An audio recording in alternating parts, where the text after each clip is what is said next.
This episode of Star Wars The Acolyte just may be the most controversial episode that we have ever seen in a Star Wars TV series thus far. Ladies and gentlemen, welcome to the Lawrence Report. Tonight's broadcast discussing episode 3 of The Acolyte. And yes, everywhere I turn, the entire Star Wars community, some are upset, some completely understand.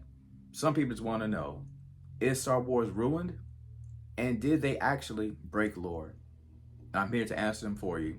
Star Wars is not ruined, but yes, they did kind of change things up with the lore. But before we get started, it would be greatly appreciated if you guys hit that subscribe button, like, and don't forget to comment as well. Man, episode 3 of Acolyte, a lot has changed. Man, let's get into it, y'all. So, the controversy that everybody is currently talking about is when it comes to Anakin versus the twins of Mae and Osha, right?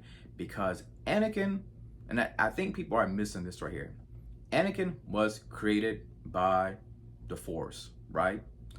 These twins were made by these witches. They kind of tangled and dangled with the Force. I think it's a difference between created and made, right? And some people are like, well, this isn't canon. They broke the lore. Why would Disney do this? Why would Leslie do this? Why would Dave Filoni sign off on this right here? And I think people are upset because we have always known Anakin to be the special one created by the Force, right?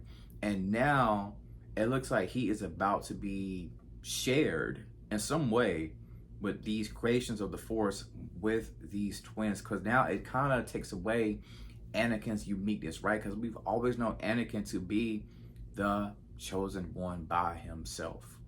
I just think that, I believe, the difference between Anakin is that he was being made by the Force.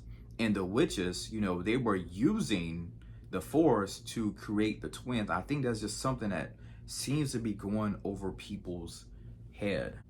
Now, I understand how some fans, they may end up leaving Star Wars because of this right here. But, for me personally, as a fan of the show, and as a fan of Star Wars, period, it's going to take a lot for me to leave it because they changed some things up with Anakin Skywalker. I mean, for me to leave a franchise behind like Star Wars, I mean, for me personally, the writing just have to be absolutely bad. The shows will have to just suck. And I haven't found that so far, in these Disney Plus shows, in The Acolyte, because it is like a mystery when it comes to, Osha, the twins, Soul, the mother of the twins, everybody that is involved. So, again, some people, this may hurt a lot of people when it comes to so-called, if it's in canon, if it's not in canon, I completely get it. Some people love, whenever a series just continue to go by, what they did back in the day, and they don't like it when they change things up. So for me, I don't think, like I said earlier, Star Wars is not ruined.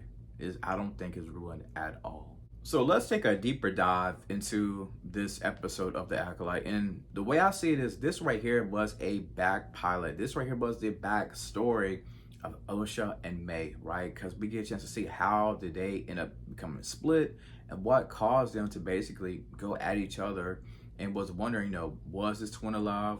Was this one dead? How did they get separated? How were they birthed? And maybe it's just me, but Mother Coral and Osha, they kind of remind me, and these witches, they kind of remind me of the Ninth Sisters. I'm kind of getting Ninth Sister vibes from them. I don't know about y'all, but maybe it's just me. Now, I love Jodie Turner-Smith, as Mother Osha in this right here. I think that she was great in this right here. Incredible acting for me. And the one thing we have to understand as, as parents, and when it comes to people having kids and things of that nature, you're always gonna have that one kid that doesn't necessarily want to follow in the parents' footsteps. And we see that with these twins right here, right? One wants to be a Jedi. She wants to explore the galaxy. She realizes that there are other children out there and that she's not the only child, right? And there's another one that just basically just wants to follow in her mother's footsteps. So I think, parents, if they're watching this right here, they definitely understand how Mother Naseya feels when it comes to her children choosing two different paths. And we see from the very beginning, they're on this planet, and these twins, even though they're twins, they both plan on going their separate ways. They both have their own dreams, their own thoughts, their own visions of how they want to, maneuver and stuff, right? And we know that Soul, he's kind of like already, he's been checking them out for a while. And apparently, these twins, Osha and Mae, are the only children on this planet, right? And we know that Osha basically wants to become a Jedi, right? And there's this whole, a lot of people don't like this, right? What I'm about to say, but there is a lesbian type ceremony that is going on, with these girls. And they, like I said, they want to, one wants to stay with the witches, and be with them. The other one wants to explore this galaxy because she understands that there's other worlds out there, right? And Soul, he's been on the planet looking at them for a while. And while they're doing that, Osha tells Soul that, I want to be a Jedi, right? And there is some controversy between Mother Anastasia and Coral, right? One is like, listen, I birthed them. And the other one is like, well, I created them, right? So again, these Jedi, even with these Jedi, right? They're not necessarily the Jedi that we have always known to love. It seemed like these type Jedi, this time period, they were kind of like hunters looking for other uniquely gifted children, right? And they was going to take them by any means necessary, right? So, Osha tells her mother, like, will I ever see you again? Be like, I'm gonna miss you, mama, basically, right? Because again, she wants to go out, she wants to become a Jedi, but Mae's like, yo, you gotta follow in mother's footsteps, right? We have to be a part of this three witch community.